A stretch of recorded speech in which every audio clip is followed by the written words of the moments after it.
Paul's first letter to the Thessalonians. This is most likely the earliest letter that we have from Paul, and the backstory for it is found in the book of Acts. It's where Paul and his co-worker Silas went to the ancient Greek city of Thessalonica. And after just 1 month of telling people the good news about Jesus, a large number of Jewish and Greek people gave their allegiance to Jesus, and they formed the first church community there. But trouble was brewing. Paul's announcement of the risen Jesus as the true Lord of the world, it led to suspicion. So the Christians in Thessalonica were eventually accused of defying Caesar, the Roman emperor, when they said that there is another king, Jesus. And this led to a persecution that got so intense, Paul and Silas actually had to flee from the city, and this was painful for them because they loved the people there so much. And so this letter is Paul's attempt to reconnect with the Christians in Thessalonica after he got a report from Timothy that they were doing more than okay. They were flourishing despite this intense persecution. He designed the letter to have 2 main movements. First is a celebration of their faithfulness to Jesus, and then he challenges them to keep growing as followers of Jesus. And then these 2 movements are surrounded by 3 prayers. The letter opens with a thanksgiving prayer. The 2 movements are linked together by a transitional prayer, and then the whole thing is concluded with a final prayer. It's a beautiful design. Paul opens by giving thanks and celebrating the Thessalonians' faith, their love for others, and their hope in Jesus despite persecution.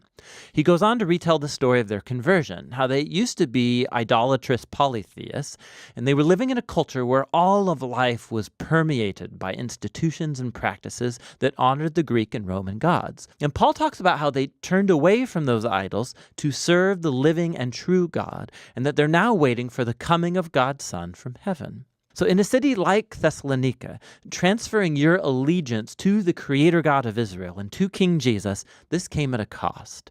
Isolation from your neighbors, hostility from your family. But for the Thessalonians, the overwhelming love of Jesus who died for them and the hope of his return, it made it all worth it. Paul then retells the story of his mission in Thessalonica and of the dear friendships he formed with the people. He uses really intimate metaphors here. They treated him like their child, and he became like their mother and like their father. He says, "We were happy to share with you not only the good news from God, but our very selves, because we came to dearly love you."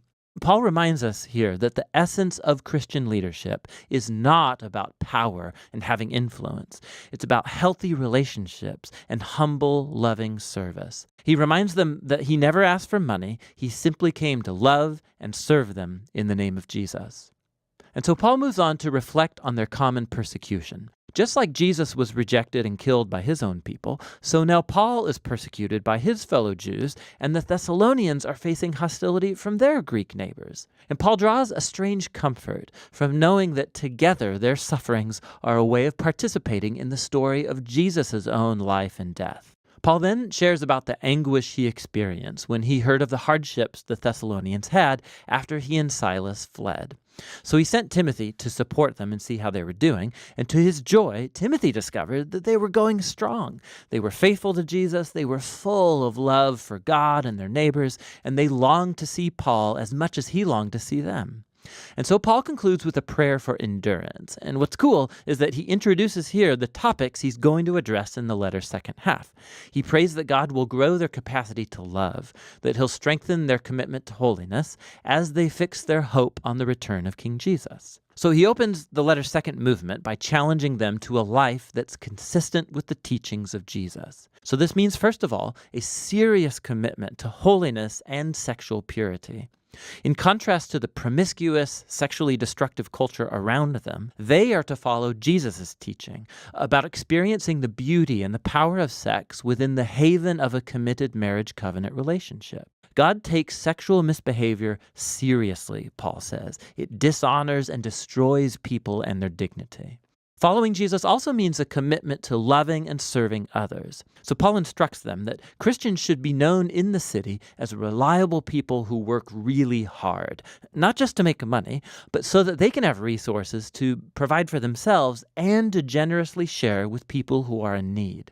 After this, Paul addresses a number of questions the Thessalonians had raised about the future hope of Jesus' return. So some Christians in the church had recently died, most likely killed as martyrs, and their friends and family are wondering about their fate when Jesus returns. And so Paul makes it clear that despite their grief and loss, not even death can separate Christians from the love of Jesus. When he returns as king, he will call both the living and the dead to himself. And Paul uses a really cool image here. He uses language that would normally describe how a city subject to the Roman Caesar would send out a delegation to welcome or meet his arrival. Paul then applies this imagery to the arrival of King Jesus. He too will be greeted by a delegation of his people who will go to meet the Lord in the air as they welcome and escort him back to this world where he'll establish his kingdom of justice and peace. Paul then wants the Thessalonians to see how this hope should motivate faithfulness to Jesus. So he pokes fun at the famous Roman propaganda that it's Caesar who brings peace and security. Of course, Rome's peace came through violence, through enslaving their enemies, and military occupation. And Paul warns that Jesus will return as king one day and confront this kind of injustice. Followers of King Jesus should live in the present as if that future day is already here. Despite the nighttime of human evil around them, they should stay sober and awake as the light of God's kingdom dawns here on earth as it is in heaven. Paul closes all of these exhortations like he began, with a hopeful prayer, that God would permeate their lives with his holiness, that he would set them apart to be completely devoted and blameless until the return of King Jesus. 1 Thessalonians reminds us that from the very beginning, following Jesus as king has produced a truly countercultural or holy way of life. And this will sometimes generate suspicion and conflict among our neighbors. But the response of Jesus' followers to such hostility should always be love, meeting opposition with grace and generosity. And this way of life, it's motivated by hope in the coming kingdom of Jesus that has already begun in his resurrection from the dead. And so holiness, love, and future hope, that's what 1 Thessalonians is all about.